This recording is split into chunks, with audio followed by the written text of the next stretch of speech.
네, 안녕하세요. 이번 시간에도 SK 하이닉스에 대한 이야기 해드리도록 하겠습니다. 제가 해드리는 것은 전망에 가깝습니다. 그리고 SK 하이닉스의 전망, 삼성전자의 전망, 얘네들은 시장의 전망이라고 보시면 돼요. 아시겠죠? 그리고 SK 하이닉스 전망에서 어제 제가 좀 공포스럽게 느끼고 있었다라고 말씀을 드렸잖아요. 시장이 어디까지 눌릴지 잘 모르겠다. 그리고 시장을 누르고 있는 이유, 요인에 대해서 한번 쭉 말씀을 드렸습니다. 기억나시죠? 어제 시장을 누르고 있었던 요인, 제가 말씀드렸던 부분이 SpaceX가 크게 밀리는 모습이 나타났고, 이게 기술주들의, 그러니까 빅테크들의 투심을 흔들면서 같이 떨어지는 모습이 나타났다. 그래서 SpaceX가 하나의 축으로 작용을 하였다라고 말씀을 드렸습니다. 그리고 스페이스X의 축에서 이 녀석이 더 떨어질 건지 말 건지에 대한 축의 기준으로 본다면 스페이스X가 갑자기 250억 달러치의 채권을 발행한다라고 이야기하면서 주가가 크게 낙폭을 보였단 말이에요. 이 250억 달러의 스프레드가 얼마로 결정되느냐, 요거에 따라서 달라질 것이다 라고 말씀을 드렸어요. 이렇게 얘기하면 어렵죠. 쉽게 얘기하면 이런 겁니다. 스페이스X가 상장한 지 며칠이나 됐다고 빚을 낸다고, 야, 이 빚을 내는 게 재무 구조가 이게 맞아? 실망감으로 폭락을 하는 겁니다. 근데 이 빚을 내기 전에 신용평가사들한테 물어봤어요. 이 빚을 내도 되는 정도의 신용도를 가지고 있냐? 그랬더니만 트리플 B급을 받았단 말이에요. 세계의 신용사로부터. 이건 뭐냐면 투자 적격이에요. 뭔 얘기냐면, 야, 얘네 빚 내는 거 정상이야. 뭐 어려워서 내는 건 아니야. 라고 이야기했는데 투자자들은 실망감으로 그래도 하락으로 뻗었단 말이에요. 이제 채권자 시장으로 넘어갔죠. 채권자 시장에 넘어가서 얘네들이 이 빚을 내고 있는 게 도대체 얼마나 타당하게 받느냐. 그러니까 이 빚을 내는데 얘네들이 신용도가 굉장히 안 좋을 것으로 예상을 하며 위험 스프레드가 높아질 겁니다. 뭔 얘기냐? 좀 어렵죠. 쉽게 얘기하자면 우리나라 기준 이자율이라는 게 있잖아요. 우리나라뿐만 아니라 전 세계도 있는데 나라마다 기준 이자율이 있고 거기에 플러스 알파가 붙어요. 이게 그 스프레드입니다. 신용 스프레드. 그러니까 이 기준 이자율은 무조건 내는 거야. 이거는 뭐 가장 안전한 곳이라도 내야 되고 거기에 이제 플러스 알파가 신용도가 높다면 적게 알파가 붙을 것이고 신용도가 낮다면 이자 더 내야지. 그래서 채권 평가단들이 이걸 어떻게 평가를 하실까? 그거에 대해서 관심이 많았거든요. 어제 스페이스X의 주가가 이런 식으로 나왔습니다. 빠졌어요. 여기 보면 스페이스X가 여기 나오네요. 150달러 아래로 내려가기도 했지만 방향을 틀어서 상승했다. 결론을 보면 우리는 알 수 있죠. 뭐 잘 받았나 보네. 내용을 보면 이렇게 봅니다. 이번 회사채 만기 5개 트렌치로 나눠서 발행이 된다. 뭐 어렵죠. 쉽게 얘기하면 이런 식으로 5개 부분으로 쭉 발행이 되고 얼마를 받았고 얼마를 받았다라고 이야기를 했는데 이게 실제 신용 스프레드가 위험도를 평가하는 게 생각보다 잘 나왔어요. 그러니까 채권 투자자들의 입장에서 봤을 때 스페이스X는 믿을만해 라고 평가를 받은 거예요. 그러니까 주식 투자자 입장에서 그래? 그러면 믿을만해? 그러면 다시 올라갈 수 있는 거 아니야? 라고 해서 하방량이 막힌 겁니다. 여기까지 이해되시죠? 그래서 스페이스X의 하방량 밀리는 리스크가 제한되었다. 이렇게 보시면 돼요. 아주 품격이 높죠?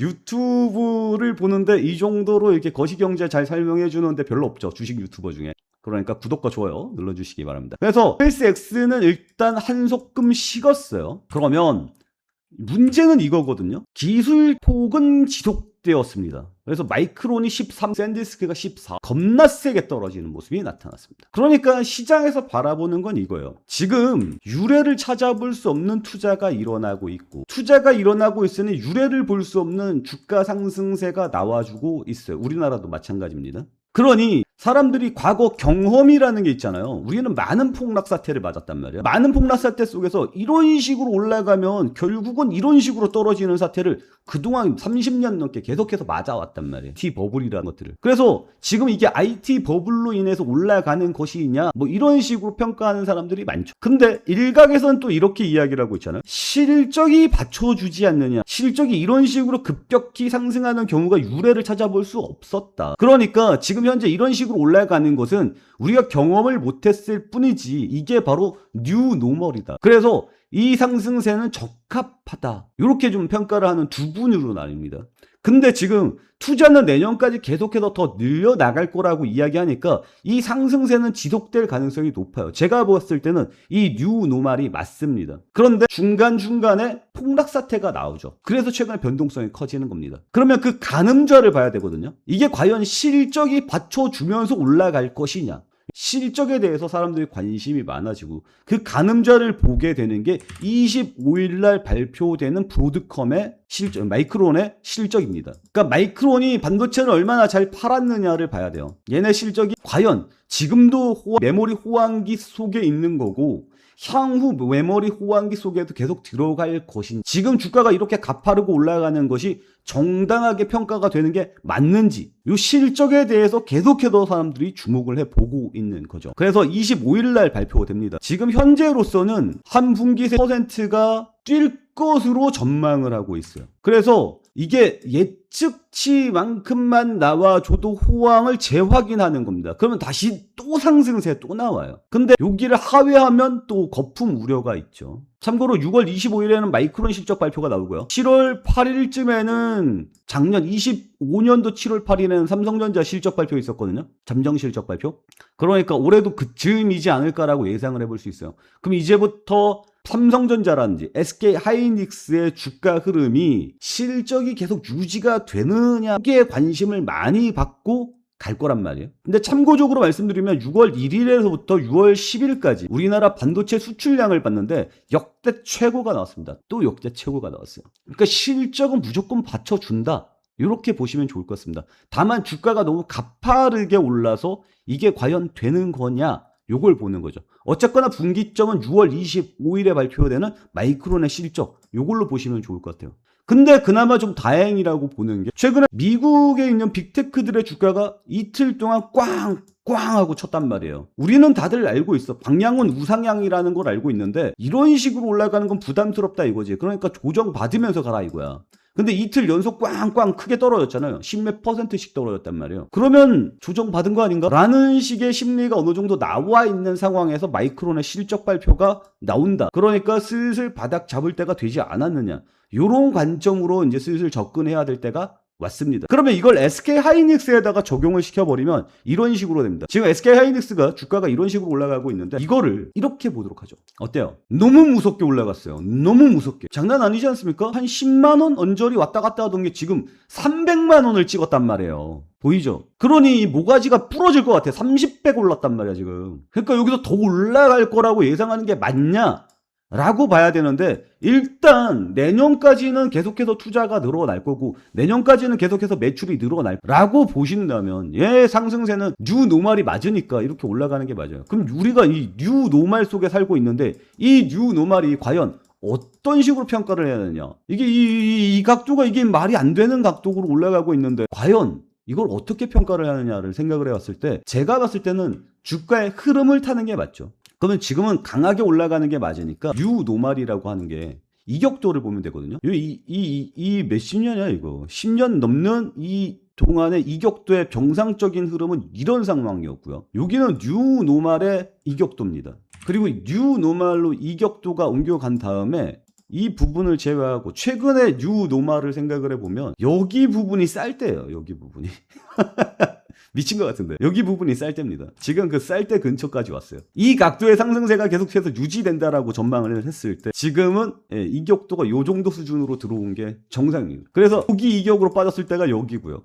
여기 이격으로 빠졌을 때가 여기입니다. 그러니까 지금 거기 이격으로 다시 빠져 있죠. 그러니 다시 바닥으로 오지 않았는가? 이제 슬슬 바닥을 잡아야 할 때가 되지 않았는가? 이게 바로 뉴노멀이 아닌가라는 생각도 할 수 있겠죠.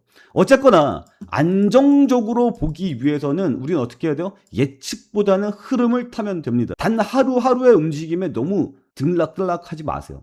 예측하지 마시고 흐름만 타도 먹습니다. 그 흐름을 타려면 지금 우리는 분기점을 봐야 되고 25일에 발표되는 마이크론의 흐름을 봐야 된다. 그리고 지금 현재 반도체, 필라델피아 반도체 지수는 큰 폭의 하락세가 나왔으니 일단 우리나라 장은 어느 정도 안정이 되었거든요. 그러니까 미국 장 안정되는 거 보고 다시 흐름을 타고 가는 것을 볼 필요가 있다. 마이크론의 실적이 좋다면 7월 8일에 발표되는 삼성전자 실적도 긍정적으로밖에 평가를 못할 거니 또 상승세가 나와줄 가능성이 높지 않느냐. 이렇게 보고 있습니다. 제가 무슨 말 하는지 이해가죠? 이해되시는 분들 구독과 좋아요 눌러주시고요. 그리고 지금 삼성전자의 주가는 잘 반등해주고 있어요. SK하이닉스는 지금 빠지고 있거든요. 근데 삼성전자도 빠지긴 빠졌는데 SK하이닉스보다는 잘 버팁니다. 이게 심리적으로 무슨 평가가 있는 거냐면 SK하이닉스의 주가가 시총이 삼성전자의 시총을 넘었죠. 그러니까 SK하이닉스가 너무 과하게 올라가지 않았느냐 생각이 들 수 있고요. 그리고 삼성전자가 상대적으로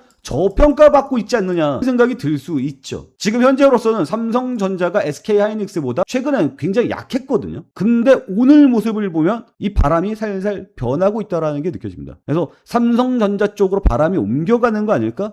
라는 생각을 가질 수 있게 되는 거고, 그리고 SK하이닉스를 사지 못한 사람들이 SK스퀘어로 많이 이동을 하는 모습이 나타났어요. 그래서 SK스퀘어가 주가가 많이 올랐죠. 왜? SK스퀘어가 SK하이닉스의 지주사이기 때문에 그렇죠. SK하이닉스의 주가의 퍼센트를 넘게 가지고 있기 때문에 그렇죠. 그런데 제가 어제도 말씀드렸지만 삼성전자가 못 샀으면 같은 논리로 삼성전자의 지주석격인 삼성물산에 올라가지 않겠느냐라고 말씀을 드렸죠. 그래서 오늘 삼성물산의 주가가 삼성전자의 주가보다 훨씬 더 강하게 반영이 되고 있습니다. 그러니까 지금 흐름이 지주사 쪽으로 슬슬 넘어가고 있어요. 물론 SK스퀘어, SK하이닉스가 미국에다가 주식 상장한다라고 이야기하면서 지분가치 평가가 재평가될 거다라는 분위기로 가면서 그렇게 됐습니다. 삼성은 미국의 주식에다가 상장을 하지 않을 거라는 전망이 좀 더 강해요. 항상 이거죠. 가냐 안 가냐, 이거냐 저거냐, 둘 다 논리는 항상 비등비등하게 갑니다. 거기서 우리는 어떤 선택을 하느냐, 어떤 흐름을 잘 탈 수 있느냐, 이걸 보는 거겠죠.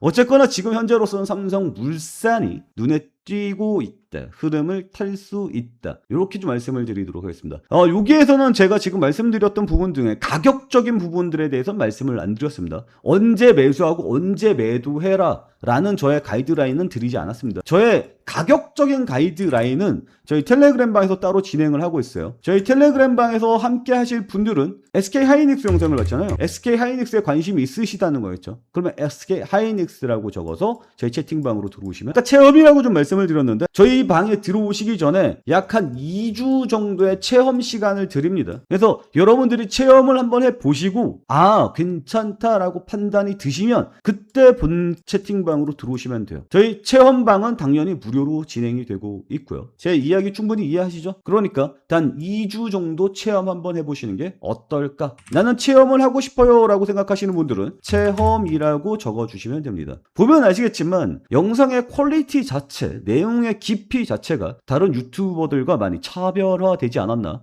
라는 생각을 가지고 있어요. 남들보다 좀 잘할 것 같은데 라고 생각하시는 분들은 저희 체험방 많이 신청해 주시기 바랍니다. 자, 오늘 내용은 여기서 마치도록 하겠습니다. 오늘도 시청해 주셔서 감사합니다.